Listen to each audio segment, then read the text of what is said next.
أهلا بيكم. تخيل معايا طالب قاعد قدام ورقة الامتحان، عارف الإجابات، فاهم المادة، لكن مش عارف يطلع اللي في دماغه على الورقة. بيطلع من الامتحان محبط، أهله بيقولوا عليه أنت كسلان، زمايله بيقولوا له إنه مش فاهم، والمدرسين دايما حاطينه في خانة الضعيف.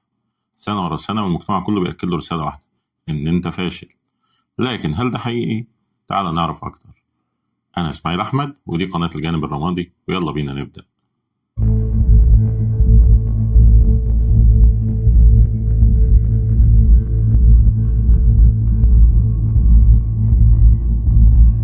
يا ترى ليه عدد كبير من أوائل الثانوية العامة بيختفوا تماما من مشهد النجاح الحقيقي بعد الدراسة، وفي المقابل في ناس كتير بتبقى فاشلة في دراستها لكن بعد كده بينجحوا وبيبقوا أنجح منهم كمان بمراحل كتير؟ خلونا نجاوب على السؤال ده، بس في البداية ما تنساش لايك شير سبسكرايب وفعل زر الجرس عشان دايما يوصلك كل جديد. ريتشارد برانسون الملياردير البريطاني صاحب إمبراطورية فيرجن اللي فيها أكتر من 400 شركة وثروته تقدر بأكتر من 3 مليار دولار، كان أسوأ طالب في مدرسته. ريتشارد اتولد سنة 1950 وكان عنده عسر قراءة أو ديسلكسيا. دي حالة بتخلي القراءة والكتابة صعبة جدا. في الخمسينات والستينات محدش كان فاهم الحالة دي لسه، والمدرسين شافوه غبي أو كسلان. كان بيقعد في الفصل مش فاهم حاجة، الحروف قدامه بتبان له إنها بتتراقص وبتتشابك، زمايله بينهوا الامتحان في نص ساعة وهو لسه بيحاول يقرأ السؤال الأول، المدرسين كانوا بيعاقبوه وأهله كانوا قلقانين، وهو كان حاسس إنه فعلا مختلف بشكل سلبي. خد بالك، المدرسة كانت بتقيس سرعة القراءة مش القدرة على التفكير. ريتشارد بيحكي بنفسه القصة دي وبيقول إنه وهو عنده 16 سنة مدير مدرسته قال له: يا ريتشارد، يا هتبقى في السجن يا هتبقى مليونير.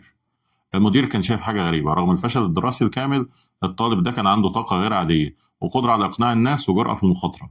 سنة 1970 وهو لسه عنده 20 سنة وما عندوش أي شهادة جامعية، قرر يبدأ مجلة موسيقية اسمها ستودنت. كان بيتصل بالشركات الكبيرة ويقنعهم يحطوا إعلانات في مجلتهم مع إن المجلة أصلا لسه ما طبعتش. كان بيبيع الإعلانات الأول وبعدين يطبع المجلة. وهنا المدرسة علمته الفشل، بس الفشل علمه الجرأة.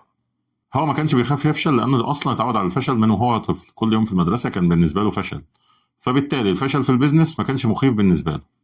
كمان عسر القراءة خلاه يطور مهارات تانية، كان بيسمع كويس جدا، بيفهم الناس بسرعة وبيبسط الأفكار المعقدة. لما بدأ شركة طيران فيرجن أتلانتيك، المستشارين الماليين جابوا له تقارير طويلة مليانة أرقام، قال لهم: مش قادر أقرأ ده، اشرحوا لي بالرسومات والصور. واتضح إن ده كان ميزة لأنه كان بيركز على الصورة الكبيرة والأفكار الأساسية مش التفاصيل اللي ممكن تشتت التفكير.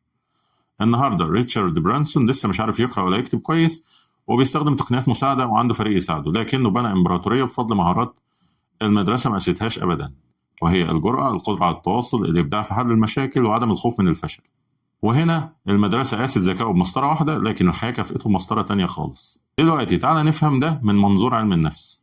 المفهوم الأول: الذكاءات المتعددة. عالم النفس هوارد جاردنر اكتشف حاجة بسيطة لكن ثورية: الذكاء مش رقم واحد، في أنواع مختلفة من الذكاء. الذكاء اللغوي هو القدرة على استخدام الكلمات وده اللي المدرسة بتقيسه. الذكاء المنطقي الرياضي وده حل المسائل والأرقام وده برضه المدرسة بتقيسه. الذكاء الاجتماعي فهم الناس والتعامل معهم وده المدرسة بتتجاهله تماما. الذكاء الحركي وده المسؤول عن التنسيق الجسدي والمهارات اليدوية. والذكاء الموسيقي المكاني الطبيعي الذاتي. طيب بالنسبة لريتشارد برانسون، كان ضعيف في النوع الأول والتاني لكنه كان عبقري في الذكاء الاجتماعي والمكاني. والمشكلة إن النظام التعليمي بيركز على نوعين بس من 8 أو 9 أنواع ذكاء وبيقول للباقي أنتوا فاشلين. تخيل إنك بتختبر سمكة وقرد وعصفور في مهارة تسلق الشجرة. القرد هينجح، العصفور ممكن يتصرف، لكن السمكة هتفشل فشل ذريع. هل ده معناه إن السمكة غبية؟ لا، معناها إن الاختبار نفسه مش مصمم ليها، وده بالظبط اللي بيحصل في المدرسة.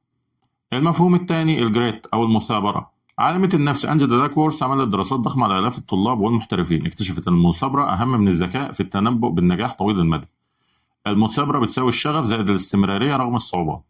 الطلاب المتفوقين غالبا بيعتمدوا على قدراتهم الطبيعية في الحفظ والفهم السريع، لكن لما يواجهوا تحدي حقيقي في الحياة زي مشروع فاشل أو وظيفة صعبة أو علاقة معقدة، كتير منهم بينهاروا. ليه؟ لأنهم مش متعودين على الفشل. أما الأشخاص اللي تعثروا في الدراسة فدول اتعودوا على الفشل من وهم صغيرين وتعلموا يقوموا تاني وبقى عندهم عضلة المثابرة قوية. كل يوم فشل في المدرسة كأنه تمرين بالنسبة لهم، فلما جه وقت التحديات الحقيقية في الحياة كانوا مستعدين.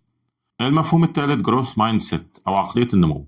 كارول دويك أستاذة علم النفس في ستانفورد قسمت الناس لنوعين: عقلية الثبات أو فيكسد مايند سيت، الناس اللي بتفتكر إن القدرات ثابتة، أنا ذكي أو أنا غبي ومفيش تغيير، دول لما بيفشلوا بيقولوا أنا مش كفاية وبيستسلموا. وعقلية النمو اللي هي جروث مايند سيت، ودي الناس اللي مقتنعة إن القدرات قابلة للتطور، زي يعني بيقول انا لسه ما اتعلمتش بدل ما يقول انا مش فاهم. دول لما يفشلوا بيقولوا محتاج اجرب طريقه تانية. المفارقه المؤلمه في الموضوع هنا ان الطلاب المتفوقين للاسف غالبا بيتربوا على عقليه الثبات. طول عمرهم بيسمعوا انت ذكي فبيربطوا هويتهم بالتفوق، واول ما يفشلوا في حاجه هويتهم بتتزعزع وبيحسوا انهم فقدوا قيمتهم. اما اللي فشلوا دراسيا فتعودوا يسمعوا انت فاشل، ولما ينجحوا بيبقى النجاح ده بسبب المجهود والمثابره مش الهويه. فعندهم مرونه نفسيه اكبر بكتير، بيقدروا يفشلوا ويقوموا تاني لان قيمتهم مش مرتبطه بالنتيجه. يعني ايه كل الكلام ده؟ معناه ان لو انت او اي حد تعرفه بيعاني دراسيا فده مش حكم على قيمته او قدراته. النظام التعليمي بيقيس جزء صغير جدا من قدرات الانسان، والحياه اوسع بكتير من الامتحانات. المهارات الحقيقيه والمثابره والابداع والذكاء العاطفي والقدره على التعلم من الفشل دي مش بتظهر في شهاده، لكنها بتصنع نجاح حقيقي.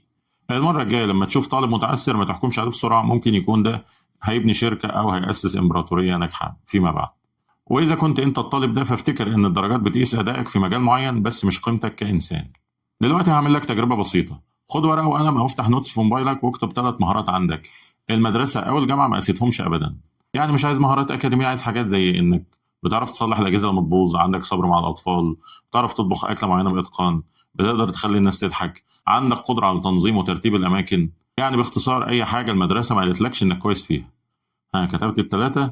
طيب تمام. دول بقى مهاراتك الحقيقية ودول اللي ممكن يعملوا معاك فرق في الحياة، مش بس درجات امتحان الرياضيات أو العربي.